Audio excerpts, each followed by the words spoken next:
jirani takka jennee nama torba shinne daqiiqaa 30 booda garuu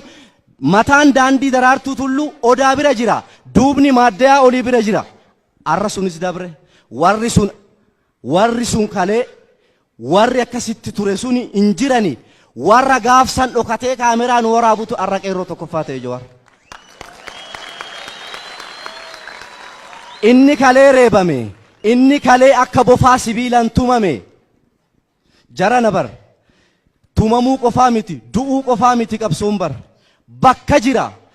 sabboontota keenya fi qeerroodhaaf illee dhaamsi an dhaamu yeroon boqonnaa lammaffaarra jira akkuma Jawaar keenya jedhe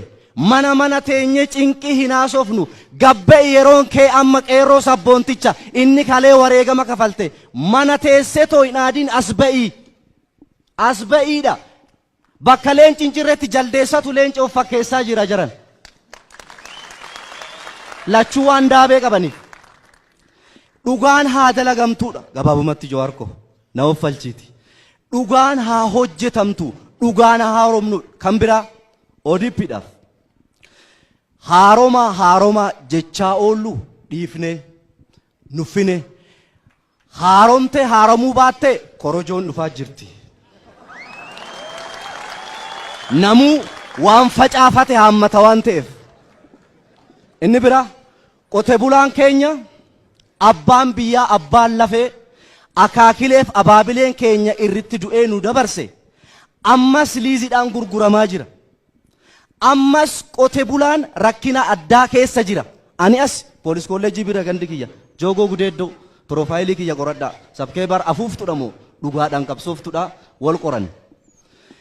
walibbaana waan ta'eef wal beekna seenaan keenya tokkoon keenya ummata Oromoo bira jira waan ta'eef yeroo wal sodaannu dabarte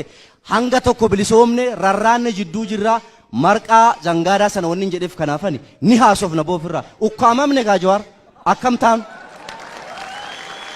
akkam taanaga danda'e wanni siin jedhuuf waa kanaaf waaqni si haa dandeessisu sitti baafanna ka eenyu baafannare yaaboo kan biraay miidiyaaleen Oromoodha sadi qabna ammallee 300 ol isaanaa taasisu akka BBC fi Aljeeziraatti jecha wayin jechuu barbaada OMN hojiirra jira kana caalaa akka hojjettan jabaadha OBN miidiyaa boqqoolloorraa gara miidiyaa sagalee ummataatti deebite jennee oduu abdannu mucucaattaa jirta gara miidiyaa boqqoollootti of sirreessi OBS hayyuu Oromoodhaa guyyaa rakkina artiistii Oromootiif ga'u guyyaa Oromoon rakkate abbaa Oromoo obbo Dinquu ammallee umriin ta'e akkuma Jawaar waggaa 200 ol jiraadhu dhuunfaadhaan wal hin beeknu dhugaa waan hojjeteef waan garaa naga'eef abbootiin qabeenya Oromoo kan Dinquu caalan meeqa jira jarana gabbaati akka Dinquutitti of kennaati hojjedha garuu ammoo OBS waatu sakaalee natti fakkaata garaa nan geenye hin hojjetamne amma hojjechuu qabu kan biraa jarana galanni qeerroodhaa guddaadha guyyuma tokkollee qeerroodhaan taankiyuu qaama jedhu hin agarre mootummaarra 4 kiiloo eegagalan booda namuu irraanfata sumatu qeerroo galateeffachaa jira kan biraa warra qabsoon tun akka arra as geechuuf nu godhe waldaa Maccaaf Tuulamaarraa kaanee gammoojjii Sumaalee keessatti namoota wareegaman akka atuu waggaa 4 dura qabsoon Oromoodhaa maaliif galman geenye jennaan aannantu mataarraa dhangalee kana rakkoonsa akka ati jette sani jarana rakkoon ifa mee aannan sun akka itituuf mala hamallu jettee OMN bantee waggaa 4 dura waan poosti goote akkasiidha si yaadachiisa qabsoon Oromoo akka galma geessuuf parsantii 90 waraanaaf barbaachisaa jette parsantiin 10 miidiyaadhaaf propagandaan gahaadhaa jette arra garuu meeshaa dhimma meeshaa fi dhimma hidhannoo waraanaa hagam onniidhaan hojjechaa jirta Jawaar waboo fi poolisiin Oromiyaadhaa walitti makamanii araaramuu isaanii oduu bareedduudha hammam qoodiinsi aangoo wal keessatti kennamee jira abbaan qabsoo Oromoo ijji keenya abaa'ooni maaltu sakaalee jarana